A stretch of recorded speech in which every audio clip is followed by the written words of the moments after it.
Raha tonga eto anao ka noana, raha tonga eto anao ka mila azy, dia eto tokoa izy ka afa-po anao. Amen. Manko tenin'Andriamanitra isika izay voasoratra amin'ny bokin'ny Matio toko faharoa amby roapolo Matio toko faharoa amby roapolo no vakiantsika eo amin'ny andininy fa 7:30. Matio toko faharoa amby roapolo dia raisika amin'ny andininy fa 7:30. Hoy izy Jesosy taminy: tiavan'i Jehovah Andriamanitrao amin'ny fonao rehetra sy ny fanahinao rehetra ary ny sainao rehetra. Izany didy lehibe sady voalohany.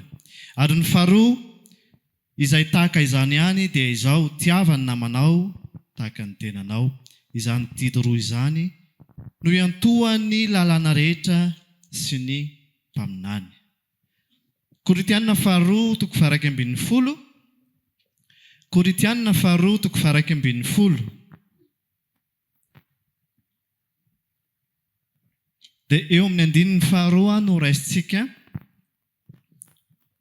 amin'ny anaran'i Jesosy: fa fahasaro-piaro araka an'Andriamanitra ny mahasaro-piaro ahy aminareo. Fa nataoko fofombadin'ny lehilahy iray ianareo mba atolotra tahaka ny Virjiny madio ho an'i Kristy. Fa matahotra fandrao ny sainareo ho simba hiala amin'ny fahitsim-po sy ny fahadiovana amin'ny Kristy, tahaka ny namitahan'ny menarana ny Eva tamin'ny fihendreny. Ary farany Galatianina toko voalohany. Galatianina toko voalohany raisintsika eo amin'ny andininy fa 10:10. Galatianina toko voalohany eo amin'ny andininy fa 10:10 hatramin'ny fa 9:10. Fa raha sitrak'Andriamanitra izay nanokana hatrany an-kibon'ny neny ny niantso ahy tamin'ny fahasoavany, ny nampiseho ny zanany tato anatiko mba hitoriako azy any amin'ny jentilisa, niaraka tamin'izay dia tsy nakasaina tamin'ny nofo aman-draho. Ary tsy niakatra tany Jerosalema ho any amin'ny apôstôly talohako aho, fa lasa nakany Arabia dia niverina ho any Damaskosy indray. Ary efa afaka 3 taona dia niakatra tany Jerosalema hamangy ny Kefasy aho, ka nitoetra tao aminy 15 andro. Amen. Ireo teny anankitelo ireo no hitaritan'ny tompontsika amin'ity larobia atoandro ity.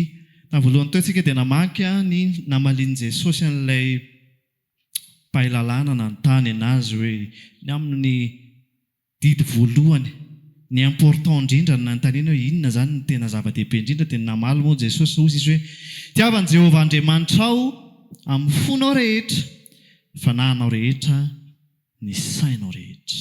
Izany hozy izy ny didy lehibe sady voalohany. Jesosy ny namaly mety tsy voatery ho ainy any amin'ny boky Marka moa dia niteny rehefa namaly le mpahilalàna hoe tena izany tokoa izy dia ohatrany hoe namafisiny ny zavatra nitenen'i Jesosy. Dia hozy izy Jesosy taminazy hoe: tsy lavitra ny fanjakan'ny lanitra ianao, tsy lavitra ny fanjakan'Andriamanitra ianao. Androany tsika raha hiresaka dia hiresaka aminao le tapany fahatelo fotsiny no resahako aminao androany, ny amin'ny tenen'i Jesosy io hoe: tiavan'i Jehovah Andriamanitrao amin'ny sainao rehetra. Amin'ny inona hoe? Amin'ny sainao rehetra. Ny amin'ny fonao na ny amin'ny fanahinao dia rehefa tena naray ny fitiavan'i Kristy ny olona anankiray dia tsy dia sarotra izy io. Ary anisan'ny mihazony satria Andriamanitra mihitsy ny manome an'ilay fanahy vaovao. Andriamanitra mihitsy no manjaka ao anatin'ny fon'ny olona. Fa ny sarotra amin'ny olona matetika dia ity amin'ny saina ity. Fa maninona ny sarotra ny amin'ny saina? Satria ny saina no miaina no miaina ety amin'izao tontolo izao zavatra réel kokoa. Tsy haiko raha azonao tiako tenenina. Ny saina izany no miatrika ny zavatra rehetrarehetra amin'ny maha olombelona, satria olombelona ihany isika rehetrarehetra na efa nandray an' Jesosy ary sa tsy izany. Olombelona ihany tsika, manana saina isika. Mety afaka ho reraka io saina io, ny fanahy tsy mety reraka. Ny fanahy mahery. Ny fanahy nomen'i Jesosy atsika dia fanahy tsy miova hoe reraka ny fanahy na hoe manao ahoana, fa toetra marina eo anatrehan'Andriamanitra foana, fa ny saina no hiaran-javatra isan-karazany ary ny saina matetika no reraka. Baty normal hozy izy ny sasany indraindray. Sasany indraindray ny saina no matanjaka, ao tsana ny saiko ka vonona tsana hiatrika ny zavatra rehetrarehetra. Ao amin'ny saina izany misy zavatra fiovaovana be dia be. Ary io saina io no hisaritan'ny Satana matetika, na efa zanak'Andriamanitra ary. Izay ilay namakitsika n'ilay zavatra tao amin'ny bokin'ny Korinthiana faharoa teo hoe matahotra hozy izy, fandrao ny sainareo hozy izy Paoly, ho simba hiala amin'ny fahitsim-po sy ny fahadiovana amin'ny Kristy tahaka ny namitahany menarana an'izy any Eva. Rehefa mandinika ny tantaran'ny Adama sy Eva isika indraindray dia mieritreritra hoe tena tsy tiako mihitsy ny nataony Adama sy Eva. Eva surtout tena tsy nety mihitsy ny nataony. Raha za zao ny teo tena efa Andriamanitra zao ve no niteny taminao dia mbola nekinao ihany ilay izy. Fa za te teny aminareo raha lasarana bava hoe zavatra niainan'ny Eva tamin'izany fotoana izany dia mbola hiainantsika amin'izao fotoana izao. Eva ny mety hoe tratra tamin'iny dia hoe tena izy nanomboka azy dia nanaraka daholo tsika, fa ilay nanao voalohany ihany ny tena diso, fa tsika nanao taty aoriana ohatran'ny hoe tsy maninona ve. Fa isan'andro riavako Satana tahaka ny nataony tamin'ny Eva dia manao séduction foana ary ny saina no asiany. I Adama sy Eva tadidio olona noharian'Andriamanitra tahaka anazy. Izay ilay teneniko hoe ny fanahy efa ao amin'Andriamanitra. Ilay natiora dia arak'ilay namoronan'Andriamanitra azy, fa ny saina dia mbola navelan'Andriamanitra hanana safidy. Azonao ve? Ny saina mbola avelan'Andriamanitra hanana safidy ary eo indrindra no ny tenena nararotin'ny Satana nisehony tamin'ny endrika ny menarana isaky ny miodina teo. Zavatra inoko dia Satana tsy hoe indray mandeha no miresaka tamin'ny Eva hoe hoany ty voankazo ty fa tsy ho faty izany nareo. Fa io séduction tahaka amin'ny publicité, hitanareo ny publicité ataon'ny olona. Ohatran'ny hoe Coca-Cola zao rehefa na efa be dia be mpisotro ary io na mandeha foana ary izany tena hoe tena Coca-Cola izany dia mbola misy pub na Coca-Cola foana. Misy séduction mandeha foana hoe te hisotro indray mahita le pub. Azonareo ve? Isaky misy zavatra izay ny zavatra tena ketrehan'ny orinasa hoe ahoana ny nahatonga ny olona hanjifa hatrany hatrany ary misy kokoa hatrany hatrany. Dia izay zavatra izay ao amin'ny saina mihodina. Ny tenin'Andriamanitra eo dia miteny hozy izy Jesosy hoe nididy voalohany sady lehibe indrindra dia hozy izy ny itiavanao azy amin'ny sainareo rehetra, amin'ny saina rehetra. Fa hozy aho hoe i Eva dia teo taraiky hozy izy ny tenin'Andriamanitra teo hoe fandrao ny sainareo ho simba hiala amin'ny fahitsim-po. Ny fahitsim-po ho antsika izao ny tenen'ny tenin'Andriamanitra io. Fa izao no lazaiko aminao, i Eva io dia nanana ny toetra an'Andriamanitra satria nohariana tahaka an'Andriamanitra. Tsy izany. Ary rehefa nahariana tahaka an'Andriamanitra izy dia napetraka tao amin'ny saha edena, tao amin'ny saha izay voatokana ao an'Andriamanitra. Nampalahelo dia izao rehefa niainao Satana izy ka nihinana an'ilay voankazo voarara dia naninona? Tsy maintsy nesorina tao amin'ny saha edena. Tsy vitany hoe corrompu fotsiny ilay saina, tsy vitany hoe naloto, tsy vitany hoe very ilay fahitsim-po, very ilay toetra an'Andriamanitra, fa tsy maintsy nasorina tao izy, tsy maintsy niala tao amin'ilay toerana izay nametrahan'Andriamanitra azy izy. Ry havako, ny fiangonana dia toerana anankiray, ivo-toerana anankiray izay ametrahan'Andriamanitra antsika rehefa naharay ny fitiavantsika. Ny fiangonana dia tsy ity trano ity izany, tsy hoe ESFM, fa ao anatin'ny tontolo anankiray. I Adama sy Eva ireo izany ny fiangonan'Andriamanitra voalohany tamin'izany rehefa noharian'Andriamanitra. Dia tao zareo izay fiainany tao dia nandeha tamin'ny fahitsim-po zareo ka nantanjaka ary izy. Azonareo ve? Nantanjaka ary izy dia nadio tao amin'ny fahamarinan'Andriamanitra. Fa rehefa naloto amin'izay, rehefa tonga maty lavitra an'Andriamanitra izy dia nahita fa tsy mendrika, dia nitady izay hanaromany enatra. Ina zavatra tiako tenenina aminao? Ny fahitsim-po izay resahan'ny Paoly eto, na ny fahamarinana ao amin'ny Kristy, dia azonao iainana tsara eto anivon'ny fiangonan'Andriamanitra. Eto amin'izay mitovy natiora taminao, mitovy natiora Adama sy Eva tamin'izany no ariana. I Eva dia nalaina tamin'ny Adama ihany, azonao. Dia afaka niaina mendrika tao amin'ny saedena izay no arian'Andriamanitra izy, niaina nalalaka. Na ahoana situation tao, na ahoana dia nandeha nahitsy sy mazava ary tsy nisy faharatsiana izay niodina tao anatin'ny saina. Fa rehefa tonga amin'ny fotoana izay nanekeny ny Satana dia maty, niala tamin'ny fahitsim-po izy ny tenan'Andriamanitra. Ka tonga tsy maintsy niala teo ary voaroaka tao amin'ny saedena. Ny fiainana eto anivon'ny fiangonana raha lasa ranabavy ny resahako aminao. Misy saina izay napetraka Andriamanitra. Ny zavatra iainantsika raha lasa ranabavy amin'ny mahazanak'Andriamanitra antsika dia eto anivon'ny fiangonana no afaka i-explorena, tsy haiko, ahoana ny anazavako an'izany hoe afaka ny tena hisitraka sy hiaina an'izany fahitsim-po marina izany ianao. Any ivelan'ny fiangonana ianao, raha mandeha amin'ny fahitsim-po ianao, ataon'ny olona mahita tantara. Tsy izany? Raha any ivelan'ny fiangonana ianao, sahirana ianao raha te handeha marimarina kokoa noho ny hafa. Satria ny olona dia ao anatin'ny faharatsiana. Fa eto anivon'ny fiangonana ary ato dia tsy maintsy miaina amin'ny fahitsim-po ianao. Amen. Raha te hiaina amin'izany fahamarinana araka an'i Kristy izany, amin'ny kahalalahana ianao dia tokony, hoy izaho hoe tokony eto anivon'ny fiangonana. Raha tsy mahaina an'izany zavatra any ianao eto anivon'ny fiangonana dia manontany tena eo anatrehan'ny Tompo hoe maninona na ny am-piangonana na ato anivon'ny fiarahamonina dia mitovy ihany ny fomba hiatrehako amin'izao tontolo izao sy ny fiainana. Tao anivon'ny saedena afaka niaina an'izany Adama sy Eva. Tany ivelan'ny tany izy mandeha amin'ny herin-tsainy amin'izay, mandeha amin'izay fomba sy ny fafahany misaina, satria votsitra ilay fahitsim-po teo anatrehan'Andriamanitra. Azonareo ve lohatra eo? Izay zavatra izay no nahavoany Eva. Dia hoy hoe hatramin'izao ny séduction Satana, séduction sy ny publicité, ny sensibilisation sy ny zavatra ataon'ny Satana rehetrarehetra dia misintona antsika mba ho ao amin'ny izay fanaony izao tontolo izao. Hoy ny ten'Andriamanitra ny boky Romana hoe aza manaraka ny fanaony izao tontolo izao. Fa miova amin'ny fanavaozana ny saina. Te hitian'Andriamanitra amin'ny sainao ny rehetra ve ianao?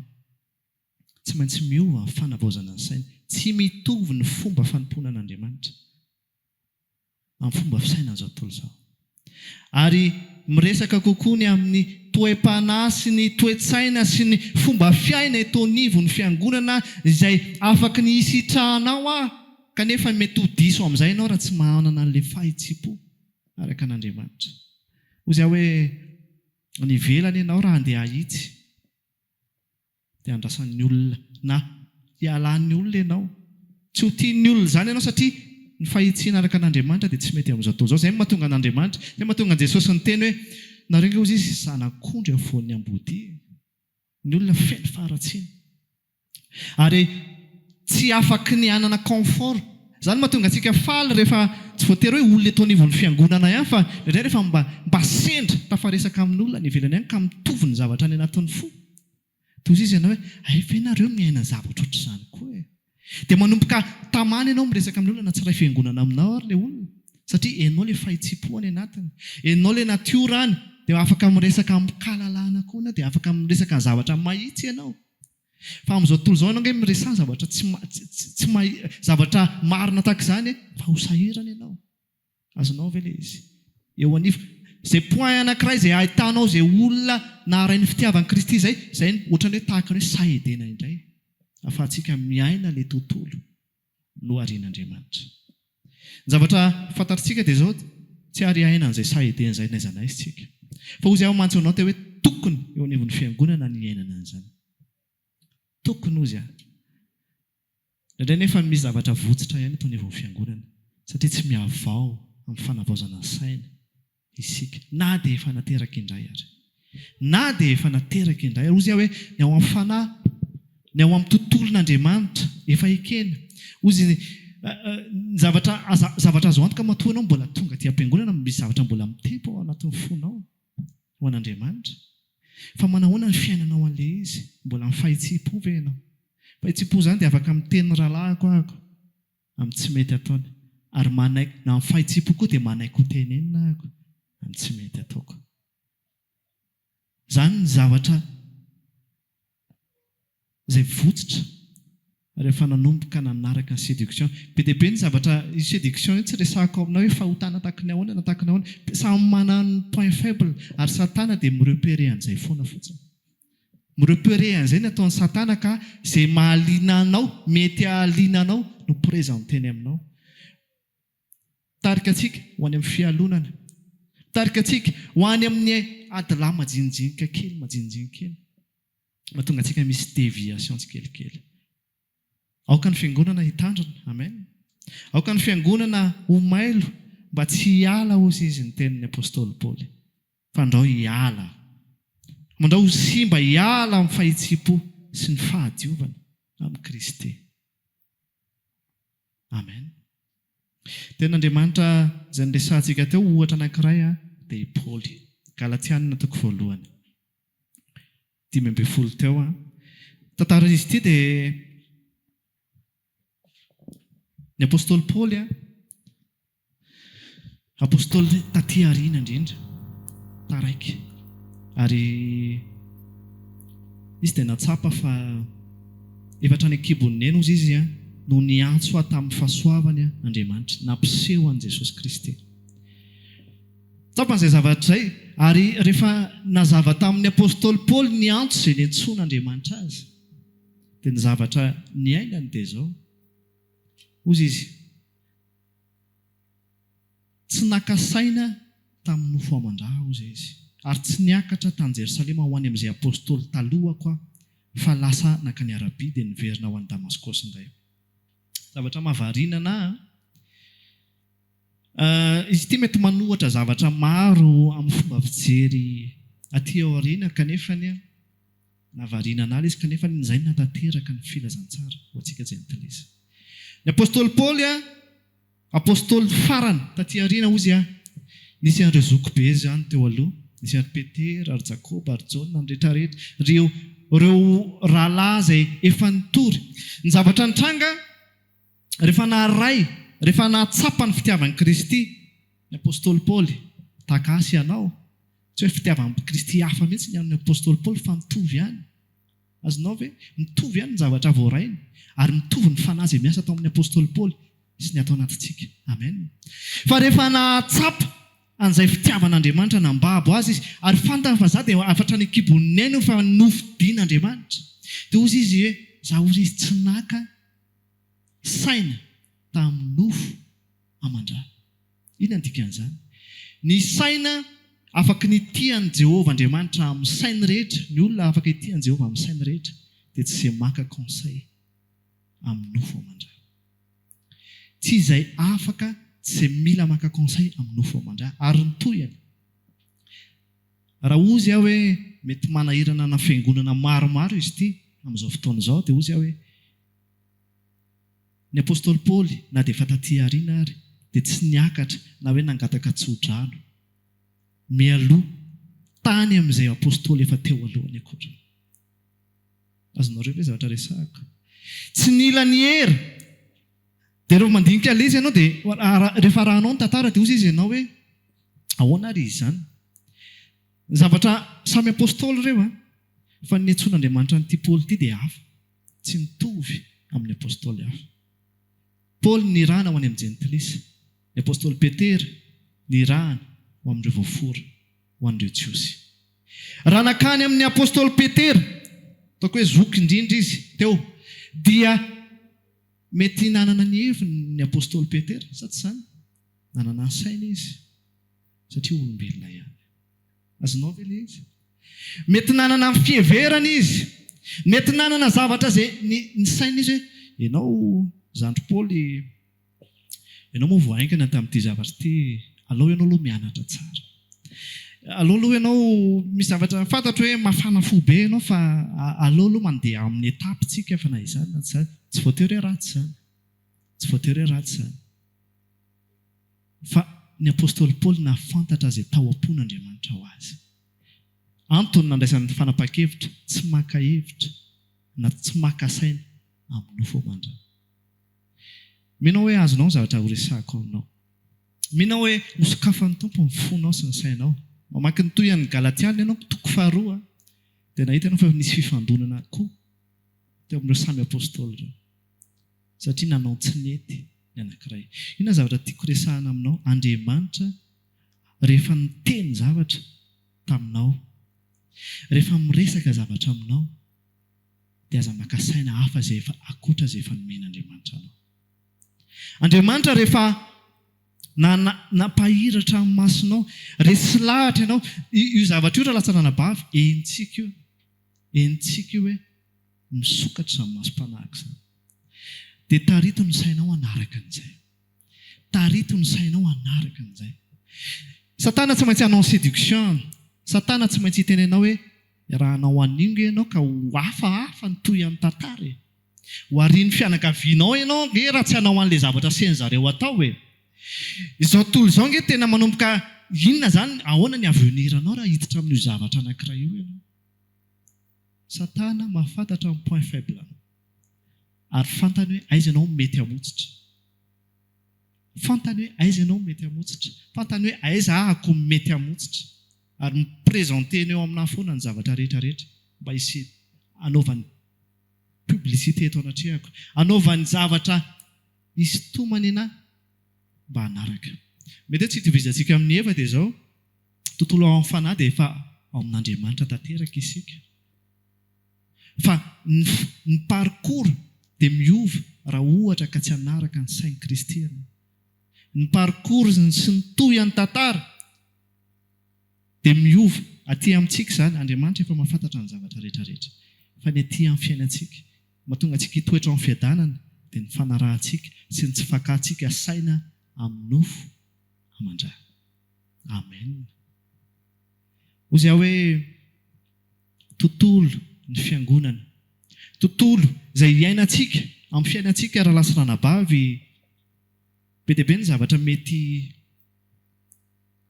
misarika antsika hoe ity ny tokony ho atao. Na eo anivon'ny fiangonana, na eo anivon'ny fiangonana ary dia tao misy ny karazana tendance isan-karazana. Misy ny karazana hoe ohatr'izao ny tokony fitsokan'ny zavatra izay atao. Tahak'izao ny tokony fandehan'ny zavatra rehetrarehetra.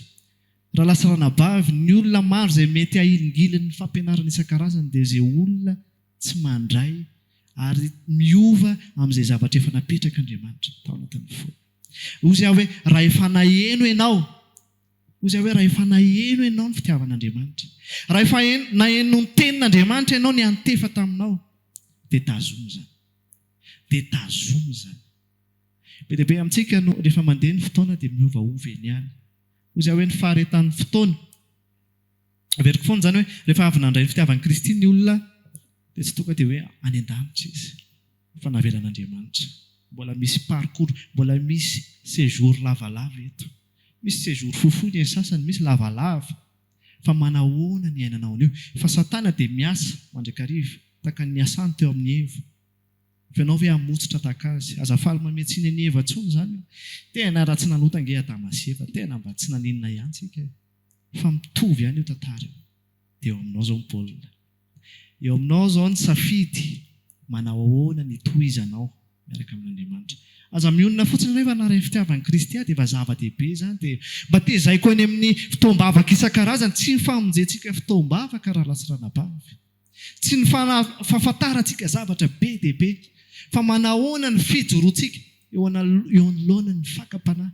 Satria ny fakapanahy rehetrarehetra izay navela hiasa sy hiseho eo amin'ny fiainantsika dia tsisy ny tsy ho resitsika, fa safiditsika izany.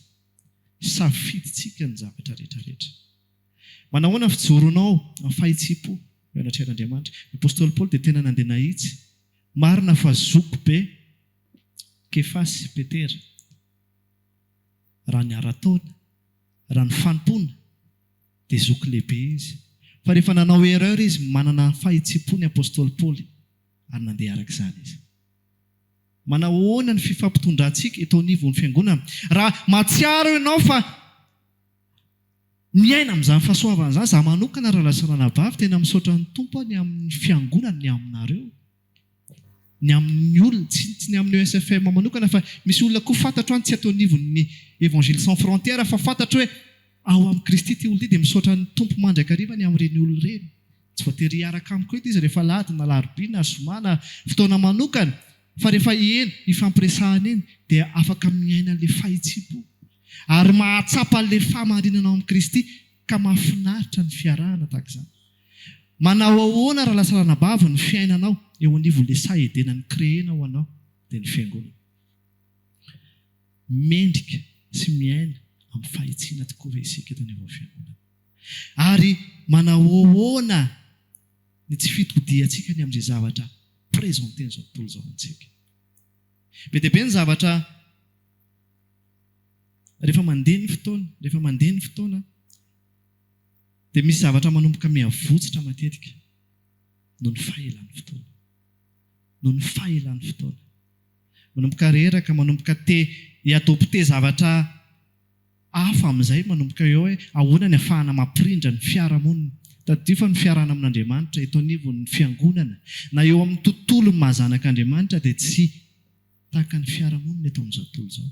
Izany mbola présentation izay ataon'ny Satana, misy zavatra ohatrany tohatra mety eo anivon'izao tontolo izao, kanefa tsy izany ny sitrapon'Andriamanitra. Manahoana ny sensibilité ny tsirairay eo anivon'ny fiangonana amin'ny fahenonan'i Kristy sy ny fiainana araka izany.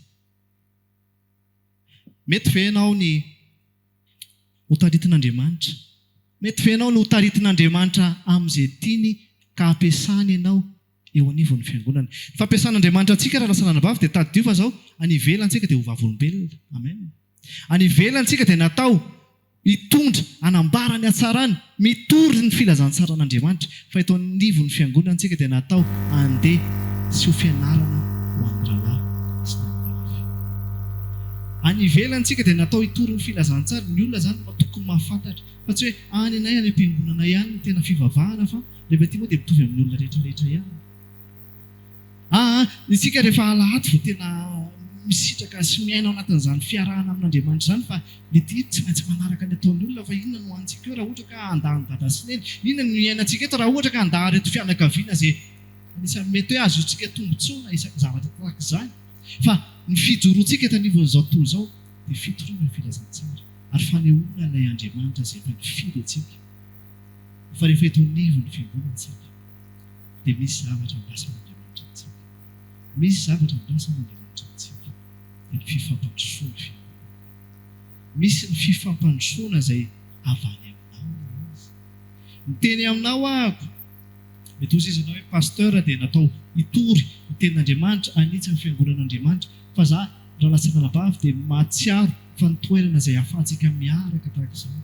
Ny sehatra izay sokafan'Andriamanitra ahafahantsika mifampizara sy mifampitaiza ao anatrehan'Andriamanitra dia ny toerana ahafahana rehetrarehetra, tsy misy titra na inona na inona, fa ahafahana rehetra mifampiaina amin'ny fahitsipò.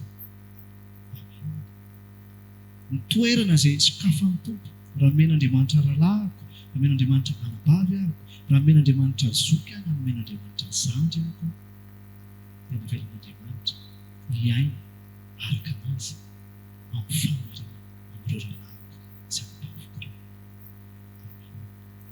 Izany zavatra izany raha lasarana bavy ohatrany hoe nandray ohatrany hoe tsinitsinavitsika. Mivavaka ny aleha aty dia vita mivavaka dia mialo.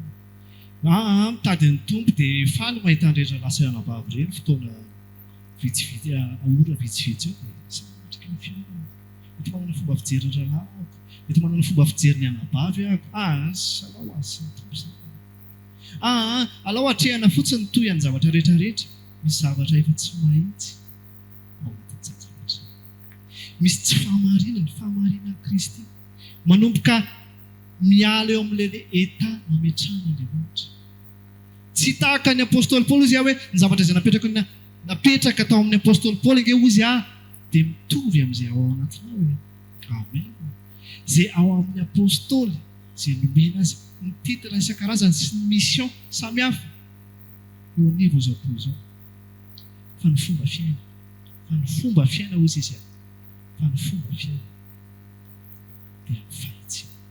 Dia ity an'Andriamanitra amin'ny saino rehetra hoe aza mandeha amin'izay fanaonjo toy. Aza mandeha amin'izay fanaonjo toy. Aza manao modimody ao anatreh'Andriamanitra. Izao tontolo izao mahay mihatsara veatsiny mba hahazoana izay tiana azy. Izao tontolo izao no manao fikafika majinijinika isan-karazany mba tonga azo mamy hoditra eo mason'ny olona na hoe hitadiavana izay zavatra mety ilaina.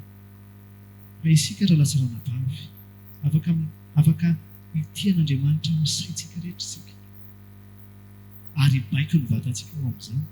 Misy zavatra inge tena ny afaka hanaovantsika zavatra amin'ny saintsika. Ny ao anatin'ny fotsika Andriamanitra ny mahalala. Ny ao anatin'ny amin'ny fanahintsika ianao mahalala, Andriamanitra mahalala. Fa ny zavatra iainantsika ity ivelana ary toy an'ilay izy teto izy tiavany namanao.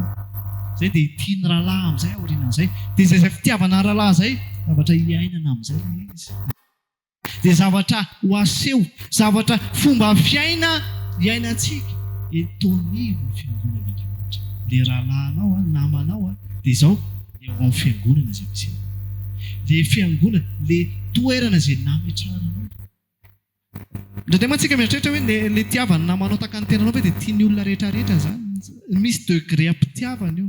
Fa raha misy ny tokony tiavantsika sy afaka ny anehoantsika ny fitiavana an'Andriamanitra ambony indrindra dia ny rahalahy, dia ny anabavy. Ka nahoana ianao ny tsy handeha amin'ny fahitsippo amin'ny rahalahy? Manahoana izany zavatra izany? Manahoana ny fiainanao an'izany zavatra? Manahoana ny fiainanao? Mety tsy miresaka zavatra mahafinaritra indraindray. Fa vonina ve ianao ny hanitsy ny rahalahinao? Vonina ve ianao ny hanangana ny rahalahinao? Vonina ve ianao ny tia ny rahalahinao? Ny fanahy ao anatinao dia efa lehibe. Fanahy ao anatinao dia fanahy fitiavana. Fanahy ao anatinao dia fanahy araka an'Andriamanitra marina. Taka ny apôstôly Paoly mahafantatra ihany koa hoe raha ny tany hevitry ny olona dia samy manana ny lazainy ny olona. Aleo izao hoe aleo tsy miditra be amin'izany zavatra any hoe aleo ohatra izao hoe fa manao ahoana ny firehetana tao anatin'ny apôstôly Paoly ka nasaina hoe izay asian'Andriamanitra ho ataoko tsy iarako amin'iza niza fa tonga dia voataoko izany. Manao ahoana ny fandrezen-dahatra mipetraka ny Tompo ao anatinao? Efa henonao ve aloha izany? Efa henonao tokoa ve aloha izany? Ary manao ahoana ny fahavononanao handeha araka izany? Zaho resy lahatra fa misy zavatra mipetraky ny Tompo any anatin'ny fotsika ihany. Raha hiteny ianao hoe izay torianareo pastereo ihany fotsiny dia ireny mba raisinay, dia mandainga ianao raha zanak'Andriamanitra marina. Mandainga ianao. Misy zavatra mipetraky ny Tompo any anatin'ny tsirairay avy aminareo. Fotoana anankiray ahafahana amin'ny fampizarana, fotoana manokana eto anivon'ny fiangonana hoe fotoana fifampizarana. Fa tsy voateny amin'ny fotoana fifampizarana fa misy zavatra mipetraky ny Tompo hoe ndany ianao miresaka amin'ireo olona ry. Ndany ianao miresaka amin'ireo olona ry dia zarao aminazy izao zavatra izao. Manao ahoana ny fibaikoan'ny sainao hoe andeha hoeny ianao na tsy andeha hoeny. Ny fanan'Andriamanitra efa mivalide an'izany zavatra. Fa ny sainao indray ho rava fihavanana raha izay. Ho rava ny fihavanana fa alao ilamina pastera fa alao ilamina ary Tompo fa alao rangahy andeha amin'izao ihany. Raha lasa ranabavy. Misy zavatra apetraky ny Tompo anatin'ny fotsika tsirairay avy hozy izy ahako. Maheno an'izany ve ianao? Maheno an'izany ve ianao? Ianao raha mitokam-bavaka dia tsy maintsy maheno ny Tompo ianao. Ianao raha mangeta, izay ilay zavatra nyteneniko hatramin'ny voalohany teo, raha mangetaheta, raha nona ianao, raha mila ianao, dia misy foana ao aminazy ao. Misy foana ao aminazy ao fa manahoana rehefa voky ianao dia ahoana ny fiainanao an'ilay fahavokisana avy eo. Tsy hoe voky dia izay ny zava-dehibe, atorokely aloha fa voky. Tsy fantatro hoe ohatry ny ahoana, fa rehefa naharay tokoa ianao, rehefa naharay izay avy amin'Andriamanitra ianao, misy zavatra mila avokanao amin'izay. Araka ny tenin'ny Petera sy Jaona rehefa nitenenina ry zareo hoe aza mitory ny filazantsara zany tsony nareo fa manelingelina be izy toy izy nitenen'ny zareo hoe zay ozy izy tsy maintsy mitory zay efa hitanay zay efa renay. Amen. Raha misy zavatra nomena anao dia misy ilaina anao mitory eny amin'izao tontolo izao, ary misy koa nomena anao ahasoa ny fiangonana. Misy nomena anao ahasoa ny fiangonana. Rehefa tonga eto anao za metraka ny tenanao za olona mandray fotsiny rehefa any diso zany. Tsy olona natao handray fotsiny ianao, fa olona natao hifanerasera amin'ny fiangonan'Andriamanitra. Olona natao ahasoa. Za tena miteny aminareo na reo rehetrarehetra reo mahasoa anahy nareo. Na mahita masonareo ohatr'izao ary mahasoa mihitsy. Ary faly any aminareo. Satria afaka ny ampiasain'Andriamanitra ny situation rehetrarehetra. Ary raha misy zavatra avelan'Andriamanitra ho hitanareo ataoko. Ozy hoe raha misy zavatra avelan'Andriamanitra ho hitanareo ataoko.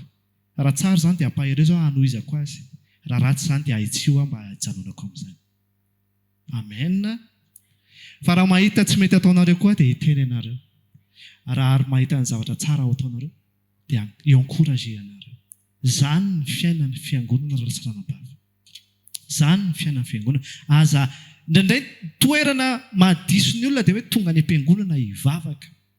Tonga any am-piangonana handray tenin'Andriamanitra afahako miatrika ny herinandroko. Fitiavan-teny zany. Fitiavan-teny zany. Tsy famarinana araka ny Kristy zany.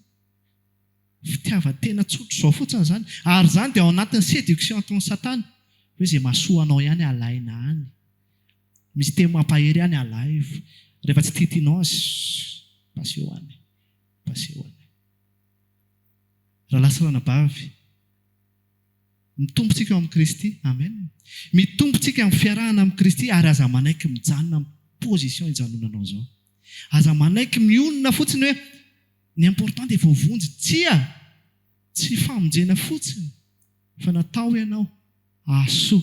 Natao ianao hitondra zavatra eto anivo ny fiangonana. Rehefa miteny fiangonana ao aza eritreretina foana hoe ESFM zany. Fa ny fiangonan'i Kristy. Na iza. Raha manao partage ianao amin'ny Facebook, tsy voatery ESFM ange mijery anao any.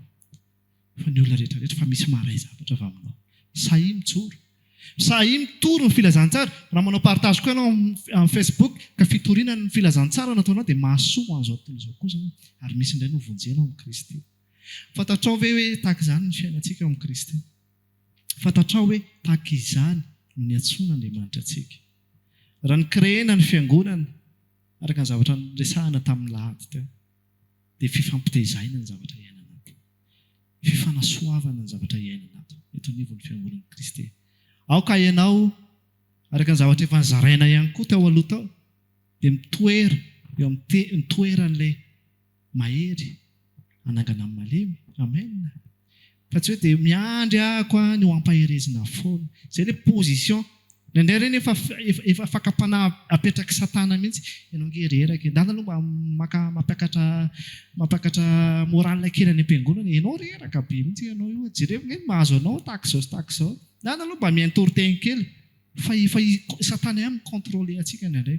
Fa misy zavatra izay efa apetraka ny Tompo anatin'ny fonao, ianao no natao hampahery indray. Amen. Ianao indray no natao anangana ny hafa indray. Ianao misy zavatra napetraka ny Tompo anatinao. Zavatra afaka teneniko aminao dia izao. Miorena ao amin'ny Tompo mandrakariva. Aza manaraka ny fanaon'izao tontolo izao. Bokin'ny Romanina no milaza an'izany. Aza manaraka. Misy lôjika amin'izao tontolo izao fa tsy voatery lôjika an'izao tontolo izao ny lôjika anao. Misy zavatra suite normal amin'izao tontolo izao fa tsy voatery izany suite izany no arahanao amin'ny fiainanao satria mety mitovy génération ianao sy ilay olona anankiray. Na mety hoe mitovy fianakaviana ka hoe tiany efa nasoan'ny fianakaviantsika hatramin'izay ka tokony io ny arahan-dry na io ny arahan-lahy. Tsy voatery tompoko. Tsy voatery iainao an'izay. Fa endrozy avy amin'Andriamanitra. Hoy izy ny bokin'ny Salamo. Salamo fa 7:20. Andiny fa 7 raha tsy diso hoe ny loha aranoko rehetra hozy izy dia ao aminao. Na manao ahoana na manao ahoana ny séduction, na manao ahoana na manao ahoana ny tentation, na manao ahoana ny fiantsony izao tontolo izao, Satana mandefa zavatra rehetrarehetra. Amin'izao fotoana izao ny olona mitady moyen ahoana ny ahafahana mivelona. Ty Madagasikara ty zany efa somary efa tena kivy daholo ny rehetrarehetra ny amin'ny akamaroany hoe tena ahoana ny tena fandehan'izy ity fa tena ohatrany efa hiaran-sazo indray hontsika ao mitady solution ny olona, mitady saina ny olona ny ahafahana tafavoaka. Raha lasirana-bavy ndao hiverina ao amin'Andriamanitra, ndao hiverina amin'ilay natiora efa nomena anao, efa ao anatinao ilay izy, andao hiaina narak'izay ilay izy, hiaina itiany Jehovah Andriamanitra amin'ny saintsika rehetra, amin'ny saintsika rehetra. Dikan'izany dia izao ny manome inspiration antsika dia izay avy amin'ny Jehovah, izay avy amin'ny Jesosy ihany. Amen. Izay avy amin'Andriamanitra ihany no mi-inspire antsika, izay avy amin'Andriamanitra ihany no aoka ho filina hitondra antsika amin'ny zavatra izay ho ataontsika rehetrarehetra. Amen. Izany na afahantsika mandeha mahitsy ao anatrehan'Andriamanitra, izany na afahantsika mandeha mahitsy na eo anatrehan'ny fiangonana na eny anivon'izao tontolo izao. Terahy anankiroa ny lalaovantsika eto anivon'ny fiangonana dia amin'izao tontolo izao. Indray eto anivon'ny fiangonana ohatran'ny tady ho lasa izao tontolo izao tampoka izany indray. Fa mijoro mahitsy eo anatrehan'Andriamanitra. Rehefa samy mijoro ny tsirairay avy, rehefa samy mijoro ny tsirairay avy hozy izy ahaka dia manjaka Andriamanitra. Rehefa samy mijoro ny tsirairay avy. Mino hoe miresaka aminao ny Tompo anatin'izany zavatra ifampizarako aminao izany, ary manangana anao indray hoe mila mandeha araka ny sitrapony ianao, mila mandeha. Question safidy ny resaka, question safidy ny nanekeny Satana, nanekeny Eva an'ilay menarana. Tiako izany miverina eto foana ny teny maka fanahy, fa rehefa handahy ianao dia tsy hanaiky mihitsy ianao ao amin'Andriamanitra mandrakariva. Rehefa tsy handahy ianao dia hanaraka an'izay ho atao. Tahaka izay koa nataon'ny apôstôly Paoly, tsy naka saina tamin'ny nofo amandray. Rehefa ianao ny antson'Andriamanitra, tsy miera amin'izy ianao. Ataovy izay tokony ataonao, ataovy izay tokony ataonao ianoy Andriamanitra. Ataontsika hitsangana. Hivavaka tsika amin'izao fotoana izao, tsy haiko izay zavatra resahan'ny Tompo taminao, tsy haiko point anankiray, teboka anankiray tsy fantatro, izay fomba niresahany taminao ihany koa tsy fantatro.